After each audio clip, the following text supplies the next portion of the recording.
Pregnant सास। जमाना कितना भी बदल जाए, इतना भी नहीं कि बहू घर आए और सास गर्भवती दिख जाए।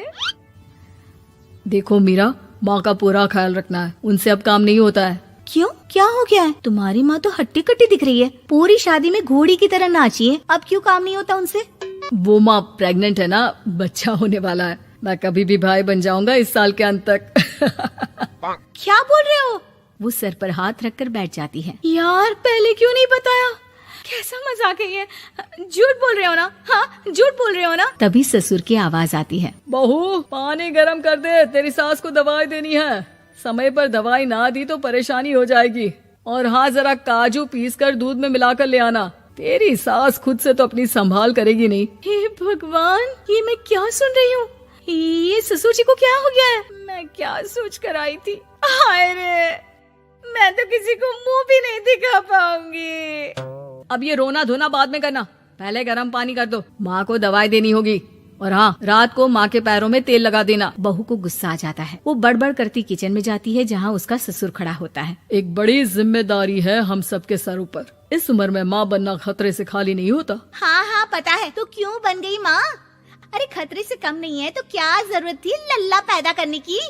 कैसी बात कर रही हो बहू? क्या तुम खुश नहीं कि घर में एक नया मेहमान आएगा, छोटे छोटे पैरों से पूरे घर में घूमेगा? पिताजी, ये हाथ जोड़े आपके, आप यहाँ से जाओ। ये शायरी बाद में बताना, अभी मैं पानी गरम करके थर्मस में दे देती हूँ। सारा दिन पिलाते रहो गरम पानी। और हाँ, ये बच्ची की बात बार बार मुझसे कोई नहीं करेगा। बहू का पारा अब चढ़ा ही रहता था। वो काम तो सारा करती, लेकिन किलस किलस कर। मीरा सारे काम से फुर्सत पाकर बैठी होती है कि माँ का फोन आ जाता है। बेटा, बहुत बड़ी जिम्मेदारी है तेरे सर पर, अच्छे से निभाना। ससुराल में हर किसी को खुश रखना वैसे तो मुश्किल है, लेकिन भगवान ही हिम्मत देता है बहू को हर कुछ सहकर सबको खुश रखने की। क्या बड़बड़ किए जा रही हो माँ? जानती भी हो कि यहाँ क्या चल रहा है? मेरी सास, अरे तेरी सास तो देवी है देवी। कितने खुश हो रहे थे सारे तेरी सूरत देख देख कर।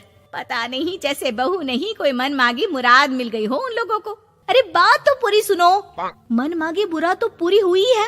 अरे मेरी सास को बच्चा होने वाला है, प्रेग्नेंट है वो। क्या बकवास कर रही है मीरा? ये बात किसी को कहना मत। मुझे तो बता दिया, लेकिन अब अपनी जबान सिल ले। कहाँ है तेरी सास? बात तो करा मेरी। पूछू जरा, पोता पोती खिलाने की उम्र में खुद का बच्चा खिलाने का शौक कहाँ से आ गया? और आया भी तो बताना तो चाहिए था। अब क्या नाक कटाने के लिए हम लोगों से रिश्ता जोड़ा है? रुक, तेरे पापा से बात करती हूँ। मीरा फोन रखकर लेट जाती है। वो एक सपना देखती है कि उसकी गोद में एक बच्चा खेल रहा है। भाभी की गोद में कितना खुश दिख रहा है ना, लग ही नहीं रहा कि भाभी है। मैं तेरे लिए क्या लाया हूँ, सोने की बालियाँ। तेरी शादी में तो मैं बुढ़ा हो जाऊंगा ना। अरे कैसी बात कर रहा है बेटा, इसकी जिम्मेदारी तो तू ही लेगा। हम लोगों का तो कोई भरोसा नहीं, कब ऊपर वाला उठा ले। बहू को सास को देख देख कर गुस्सा आ रहा था। तभी वहाँ पड़ोसन आ जाती है। अरे बहू, तुझसे तो पूछने से भी डर लगता है कि कब खुशखबरी सुना रही है। अब तो अपनी 1 महीने की ननद की ही जिम्मेदारी संभाल ले, बहुत है। अपने जेवर भी रख देना और पैसे भी जमा करना शुरू कर दे। वो बात आगे बढ़ाती उससे पहले ही बहू जोर से चिल्लाकर उठ जाती है। नहीं नहीं नहीं नहीं, मैं अपने जेवर किसी को नहीं दूंगी। अरे कौन ले रहा है तुम्हारे जेवर? तुम औरतें भी ना सपने में भी जेवर ही संभालती रहती हो। मैंने जो सपना देखा है ना, सुनोगे तो होश उड़ जाएंगे। अच्छा, तुम अपना सपना बाद में बताना, पहले मेरा सुनो। कल मैंने इतना अच्छा सपना देखा, इतना अच्छा सपना देखा कि अगर वो पूरा हो जाता है ना तो मैं तुम्हारे लिए रानी हार बनवा दूंगा। बहू अब सारे गम भूलकर पति का सपना सुनने में लग जाती है। अरे क्या सपना था, बताइए ना। बोलिए भी तो, क्या सपना है? मैं पूरा कर दूंगी अगर बात रानी हार की है तो। बोलिए बोलिए। मैंने रात को सपना देखा कि माँ को बेटी हुई है और मुझे बहन। सच्ची, इस घर में बेटी हो जाए तो मैं तो झूम ही उठूं। मीरा का मुंह बन जाता है। वो चुप हो जाती है और सपने की बात याद करती है कि बेटी हुई तो उसे ही अपने गहने उसे देने होंगे। फिर तो रानी हार की जरूरत पड़ेगी ही। भाई लड़की बड़ी होगी, उसकी शादी होगी तो जेवर तो चढ़ाने ही होंगे ना, कहाँ से आएंगे वो? कितने समझदार हो तुम मीरा। मैंने भी यही सोचकर तुम्हारे लिए रानी हार लेने का सोचा था। अरे फूटी किस्मत मेरी जो ऐसा परिवार मिला। मेरे पापा की तो मैं अभी क्लास लगाती हूँ, जो सब जानते हुए भी ऐसे परिवार में मेरी शादी कर दी। बहू पिता को फोन लगाने ही वाली होती है कि ससुर की फिर से आवाज आती है, बहू गर्म पानी ले आ जल्दी, थर्मस में खत्म हो गया है। बाद में खबर लेती हूँ मैं पापा की, पहले सास को गर्म पानी दिया हूँ। बहू अभी किचन में काम कर ही रही थी कि मीरा के मम्मी पापा आ जाते हैं। वो हाथ में ढेर सारे फल लेकर आते हैं।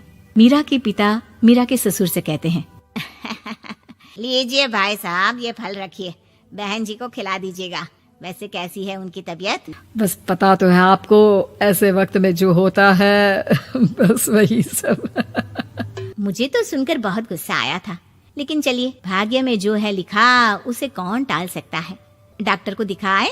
हाँ हाँ, बस डॉक्टर आने ही वाला है। अच्छा हुआ आप लोग भी आ गए। उतने में एक सुंदर सी लेडी डॉक्टर आती है। पेशेंट कौन है आप? अरे नहीं जी, मैं तो बहू हूँ इस घर की। मैं तो अभी सोच भी नहीं सकती पोता या पोती के बारे में। अभी तो मेरी सास ही। अरे चुप हो जाना, देख तो ले, डॉक्टर है ये, किसी के भी सामने गुस्सा फोड़ देती है। डॉक्टर कमरे में जाती है और थोड़ी देर बाद बाहर आ जाती है। पीछे से सास भी निकल आती है।